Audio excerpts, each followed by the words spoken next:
What's up, y'all? I'm Lady, and welcome to our final discussion of Cane River by Lalita Tademy. I am so excited. I enjoyed this book, and I'll get into my rating of this book later in the video. But I want to first start by thanking everyone who decided to pick up this book and join me. Some of you have already finished it. Devoured the book within a week or two. Some of you are still slow reading it and may not be finished with it yet. And even those who picked it up and read a few pages and decided, this isn't for me, and you decided to DNF it, I just appreciate everyone who joined me in picking up this book. So now we are in part 3. We'll discuss part 3 and then we'll talk about the book overall. Part 3 is the story of Emily. Emily is born around the start of the Civil War. So she's really young when freedom comes, and that really shapes her experience going forward, right? Her life is nothing like the women before her. She receives an education. She can read and write. She was able to go to New Orleans and be educated there. And the women before her really protected and sheltered Emily, okay? She lived a very sheltered life. And I thought that was, a really important point to, show the difference between these two generations. Close in age, but by the fact that she didn't experience a lot of things in slavery like her mother and grandmother, it really just shaped and changed the next generations going forward. We'll see, the fact that she's now educated, that already shows an advancement for this family. So part 3 opens up with Sunday dinner. Emily is introducing her man to the family, or at least they already know him and everything, but this is his first time coming around and being a part of the family. Joseph is a Frenchman who she met while in New Orleans, and they, are now becoming a couple, and you really see, the difference, because what Emily experiences with her man versus what her mother Philomene experienced are polar opposites, okay? One of the main things is Emily is, publicly claimed by Joseph. Emily and the children that they will share are publicly claimed, as opposed to what Philomene experienced. Now, being publicly claimed and thought of as legitimate heirs is two different things, right? But there is still a bit of what they would consider an advancement with Emily's generation and the children that she has. I really love the idea of Sunday dinners, and throughout part 3, they talk a lot about Sunday dinners that this family had, and it made me reminisce about in the 90s, every Sunday. And when I say every Sunday, my family after church met at my grandmother's house. It was a good time. We didn't even go home after church. We packed clothes so that we could change at my grandmother's house and, get out of your church clothes into your play clothes. And that was a major thing for my family. And it made me, seeing it being so prominently mentioned in this book, made me think maybe, this is a cultural thing that, families get together, having this opportunity. And you think back to slavery, this was the only time that the enslaved people had time for themselves was on Sundays, and they decided to spend it with their family, and how important that was. And to see that my family definitely kept that tradition going, like I said, throughout the 90s, and from time to time, I'd say early 2000s, but in the 90s for sure, it was never a Sunday missed.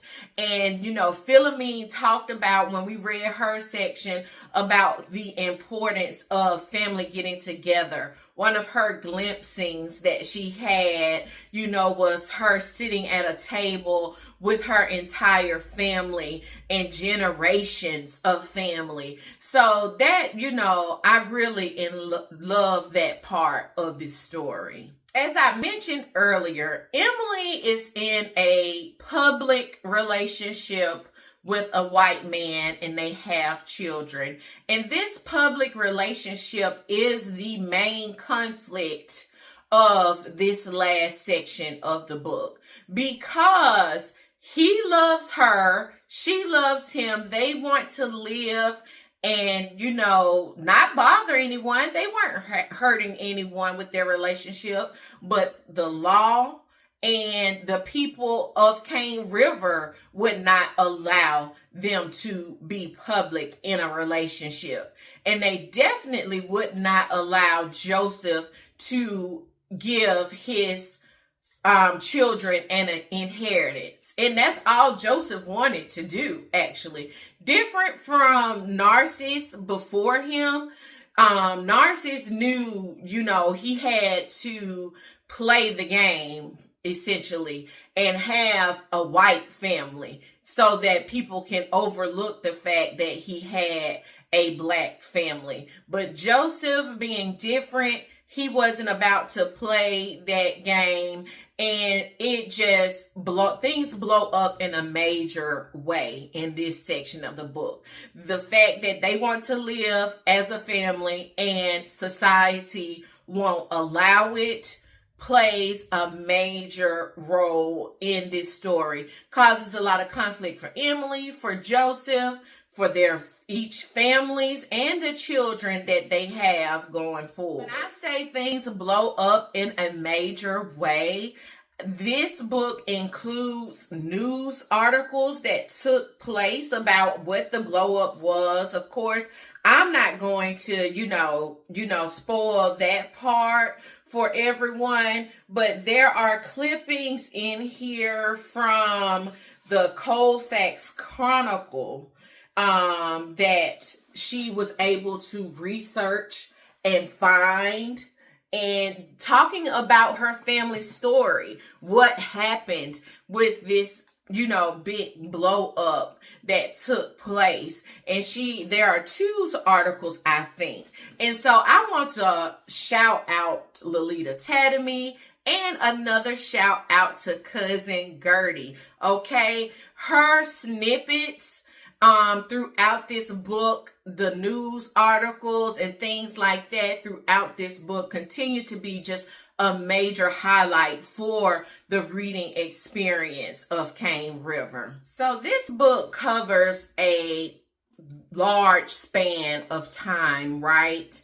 And as the story progresses, we start to see the passing away of the women before, right? Each generation is getting older, and we see the changes that take place for those future children of the future generations.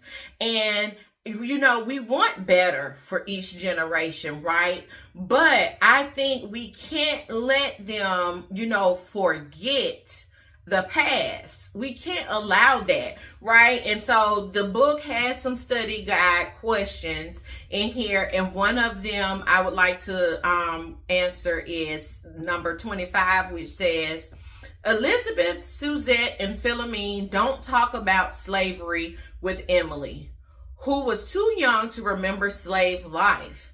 In fact, they don't talk much about those times with one another. How does this avoidance shape them and affect the younger generation?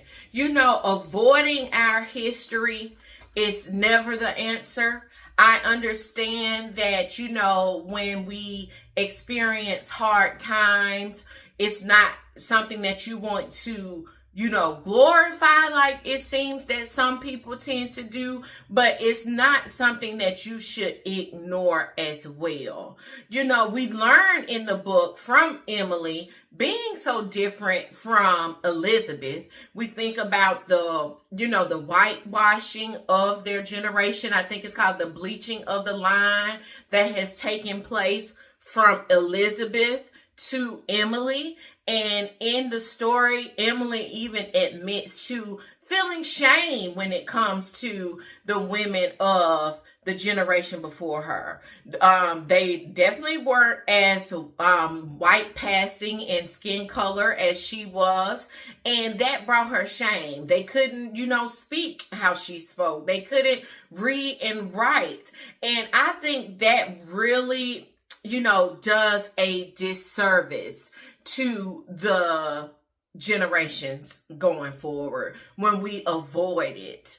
I don't know why. One thing, and this is definitely a spoiler alert, Narcissus dies, right? Emily that's her dad. She's not thinking about what Philomene's life was like, how Philomene came to be with Narcissus. So she can't understand why her mother isn't grieving her father the way she is.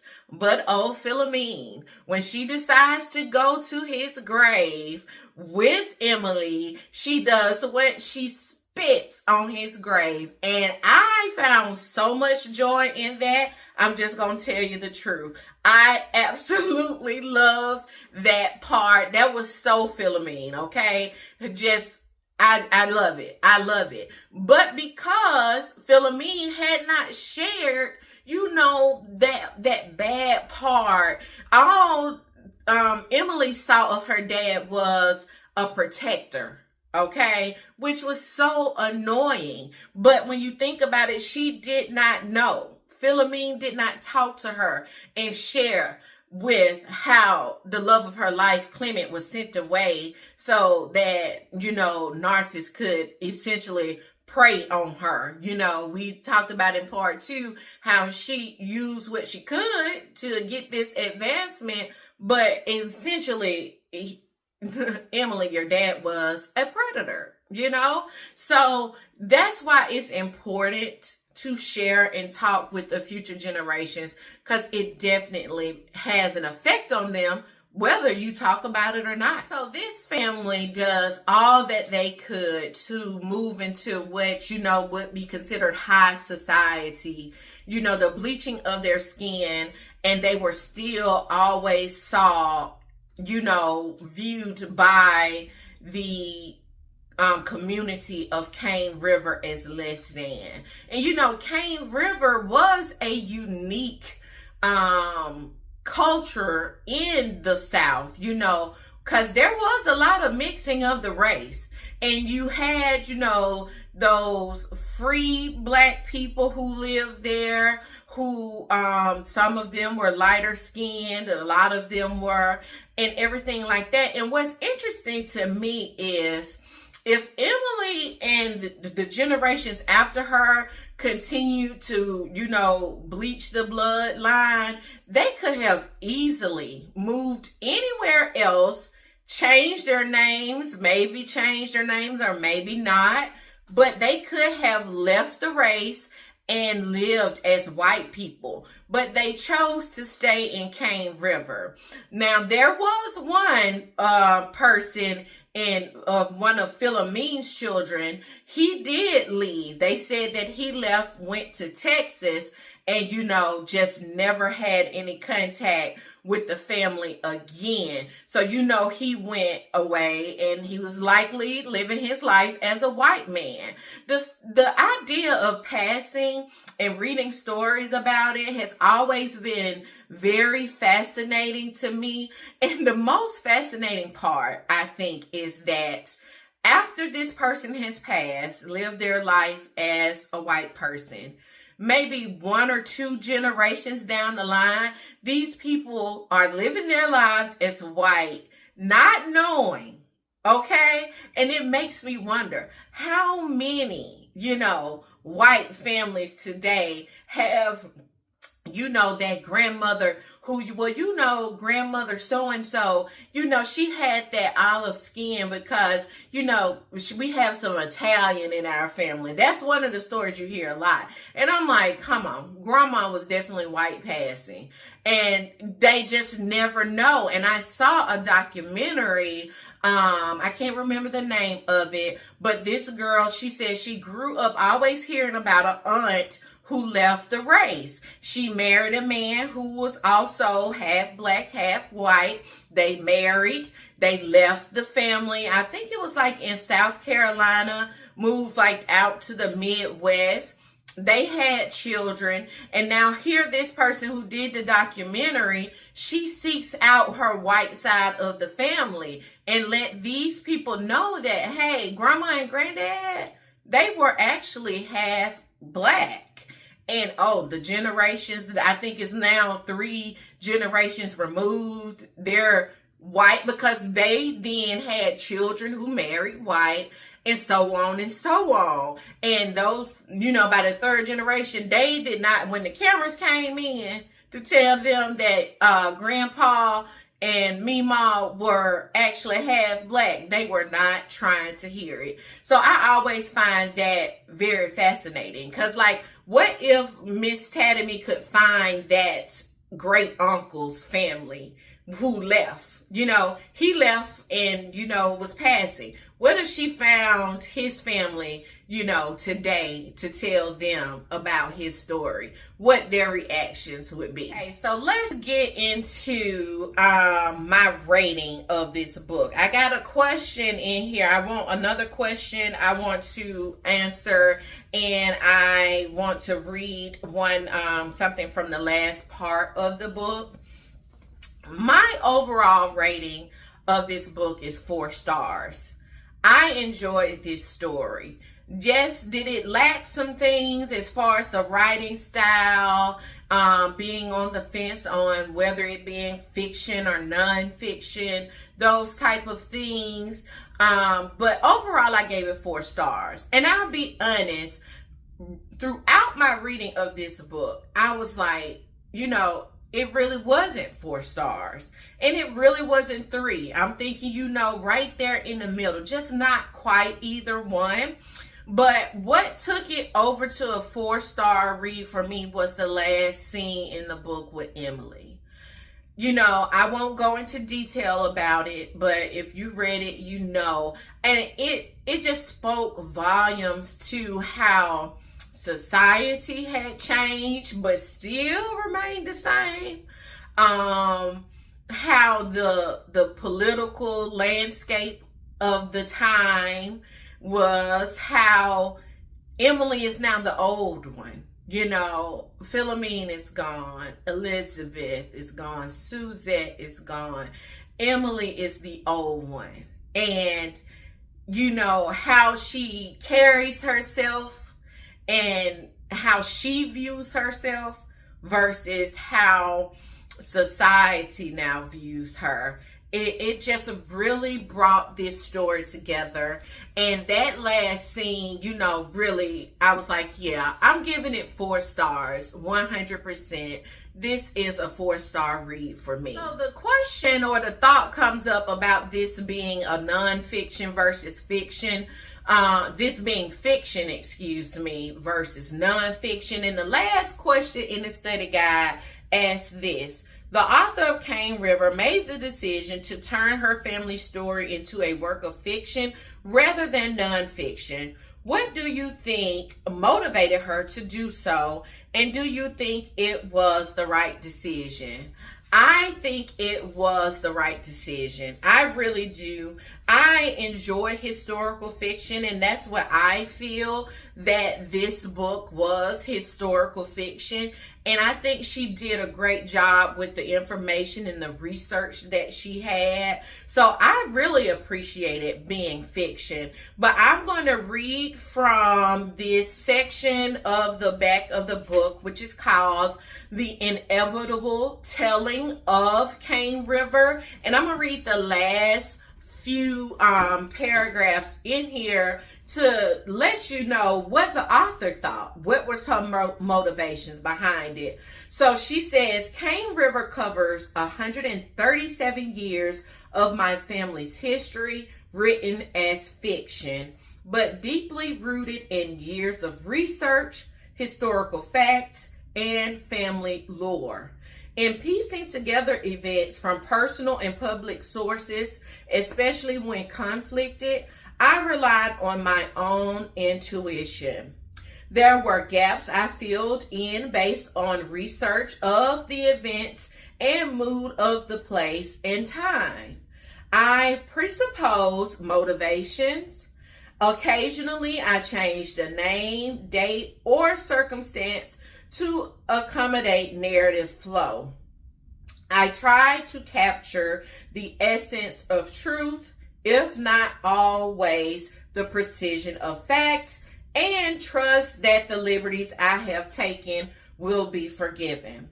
I hope Cane River touches readers as a universal story of resilience and strength. I am especially pleased with the cover of the book. The woman standing beside the oak tree, staring out to the future, is my great-grandmother, Emily. I think she and the others who came before her would be honored to have you hear her story. And I agree with that as well. I think anyone would appreciate their story being told as long as it's told with care, and compassion and love that I feel that Miss Lalita Tademy definitely has for her family. And one other thing I think about, because Lalita Tademy, her dad, T.O. is what he went by, if I'm not mistaken, he did the opposite of a lot of those people in his generation. He did not marry lighter. He did not. And I think that shaped the family as well going forward. He chose to be different. And yeah, that shaped it as well. So I really enjoyed this book. I would highly recommend it. If you enjoyed it, let me know in the comment section below. This is it for our, I just hit my face. This is it for our discussion of Cane River by Lalita Tademy. I'm Lady, and I will see you all in my next video. Bye, y'all. My sweatshirt, y'all. Let me shout out my sweatshirt. This sweatshirt was just a basic sweatshirt my sister gave to me for Christmas with letters and decals to add to it in any place that I wanted. And so this is what I came up with. Lady loves books. She gave me this T, that book there. You probably can't read this pen, but it says it is what it is. I decided to put these letters that stands for well-read black woman. This decal says slay. I put the year I was born, 1982. I'm an 80s baby. Okay, and then, I did put down here, I put fiction. Because, I love me some fiction. And then I put the word funky, if you can see it. That says funky, just because I like the word funky. And then another decal in the word read on the back. So yay, shout out a great Christmas gift, because I loved, coming up with words and how I wanted to place everything on here. It's oversized, it's comfortable, it's everything I love, okay?